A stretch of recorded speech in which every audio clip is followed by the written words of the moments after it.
Much like Nintendo, I like to do things just a little bit differently to everyone else. Around this time of year, you'll find E3 prediction videos aplenty in your sub box and everywhere you look. And believe me, I watch just as many as you do, and I get just as excited hearing about the Metroids and the Pokemans and the Spidey-Mans and whatever else. But when I make my videos, I like to bring something new to the table. I don't like regurgitating the same things that you can find everywhere else and you will hear no matter where you look. But instead of making a video about those, I'm gonna savor those, and I'm gonna talk about them in my podcast, which you can find on my podcast channel, links down below. In this video though, I want to bring you guys something a little bit different. Games that we're gonna see at E3 that you most likely have either forgotten about or never heard about in the first place. One of these games was announced 5 years ago, and we got one of the most awesome video game trailers I have ever seen, and then just nothing for half a decade. It's one of my most anticipated video games,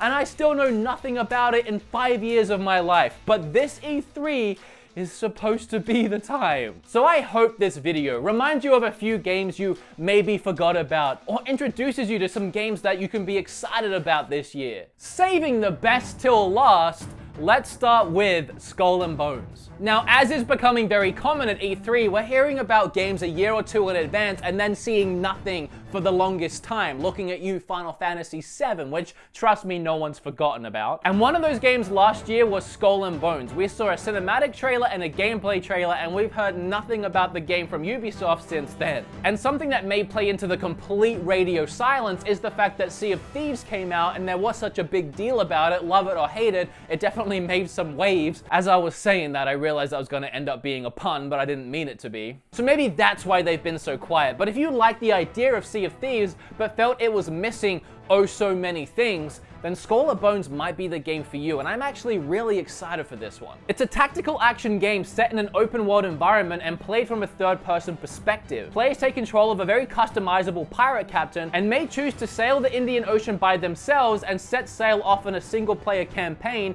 or accumulate up to 5 other players to ally or engage in combat with on the open sea. Unlike in Sea of Thieves, you can actually acquire additional ships throughout the game, such as sloops of war, frigates, and brigantines, whose weapons include mortars, broadside cannons, and rockets. A core component of the multiplayer mode is Loot Hunt, where 2 groups of players are challenged into treasure hunting to further accumulate their riches. So a lot of that is very similar to Sea of Thieves. However, this game just seems to be a lot more fleshed out, a lot more in-depth. The thing I'm most excited about, other than maybe possibly having a pirate game where there's actually things to do, is the upgradable ships and all the customizational stuff. Sea of Thieves had very minimal customization options, and the ones that were there took so much grinding, doing the same old stuff to actually be able to afford any of it, and it was all cosmetic. It didn't do anything extra. I'm looking forward to saving up and buying a huge ship, and then buying a bunch of cannons to put on the ship and a ram to put on the front to make my thing more powerful, to add more health to it. That's what I'm excited for, getting my allies on my ship that I've upgraded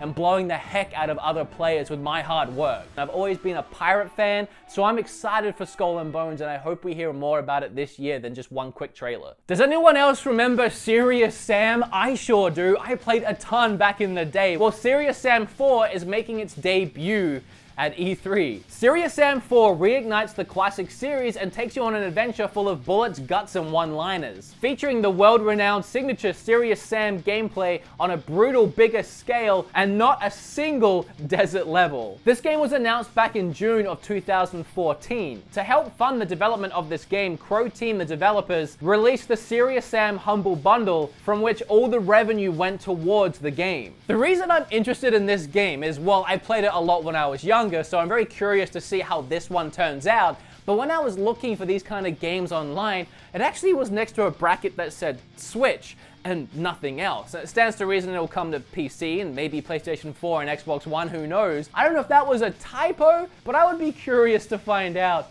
if this game's going to be on Switch as well. You have Wolfenstein on Switch, this would be a good addition as well. You fellow retro collectors out there might know there's a fairly expensive Xbox original game called Call of Cthulhu. Last time I checked in Australia, my copy was worth something like 50-60, who even knows now? Well, there is a new Call of Cthulhu game. Now, I'm not sure if this game is a direct sequel. It has the same title and the same font. I didn't even know this Call of Cthulhu game was being made until now. It's a role-playing survival horror video game coming to PlayStation 4, Xbox One, and Windows. The game features a semi-open world environment and will incorporate themes of Lovecraftian and psychological horror into a story which includes elements of investigation and stealth. Apparently, it's inspired by H.P. Lovecraft's short story, The Call of Cthulhu, while also being an adaptation of the 1981 role-playing game also called Call of Cthulhu. So for you horror fans out there, this game gives me a very Outlast-y vibe. It's definitely a game I'm not gonna play because I never play horror games, but there you go. Now this is one that I completely forgot about. Way back when I first started my channel, maybe a year or two into it, my network gave me a code for a game that was in development at the time called We Happy Few. I completely forgot about that until now, but apparently it's finally getting debuted at E3 this year. Now when I played it, I was really creeped out by it, and I thought it had a really interesting concept, but I played it so long ago, it was like alpha, and it didn't run very well at all. It definitely seems like it's come a long way. We Happy Few is a first-person narrative-driven roguelike survival game. It is a tale of a plucky bunch of moderately terrible people trying to escape from a lifetime of cheerful denial. Set in a drug-fueled retro-futuristic city in an alternative 1960s England, player will have to blend in with its other inhabitants who don't take kindly to people who don't abide by their not-so-normal rules. This game was successfully funded on Kickstarter back in 2015, with a pre-alpha backer access starting on 10th of July 2015. There you go. So my channel was 2 years old at the time. You'll be able to play this game on Windows and Xbox One. I'm excited to see how far this game's actually come. It has a weird history with me and my channel at this point. So what game have I been waiting for 5 years? Half a decade ago, a trailer dropped for Cyberpunk 2077, and it was one of the coolest things I'd ever seen for so many reasons. The music was awesome, the trailer was just full of so much mystery and intrigue. I wanted to learn more about the world. Cyberpunk itself, the style of cyberpunk as a genre, has always really interested me. I have always loved everything cyberpunk. It's such an interesting setting. It's in the future, which I've always loved. You know, Back to the Future are my favorite movies, but cyberpunk just has that look about it that is just a gritty, punky, cyberistic future. A great example is the show on Netflix right now, Altered Carbon. When I first saw Cyberpunk, I had this envision of what it would be like. It's made by CD Projekt, the same people that made The Witcher. So when I was playing The Witcher 3, I was like, man, imagine a game in a cyberpunk world, but just like this, and maybe even on a grander scale. Who knows by the time the game finally comes out? But take the game of Witcher 3, and it's such a perfect environment to have a cyberpunk world, to be able to explore, do side quests, main missions, meet characters. All of that kind of gameplay in that setting has had me excited since I saw the trailer. And as I said, Altered Carbon, I watched that show recently, fell in love with it. But imagine like that world, but you actually had free roam, free range, where you could go around and live in that world. And that's always what I've wanted to see from Cyberpunk. But ever since that first trailer 5 years ago, there's been nothing other than little updates and little rumors here and there. This is everything we know about the game so far. Cyberpunk is set in a dystopian night city in California, and it's an open world game in which a group known as Edge Runners serve society in 8 different roles, which the player is free to choose and customize a character from. Player agency and choice lead to alternate endings. It uses the Red Engine 4 game engine. More staff members worked on Cyberpunk 2077 than worked on their previous game, The Witcher 3 Wild Hunt. And the game features non-English speaking characters. Players who do not speak the languages can buy translator implants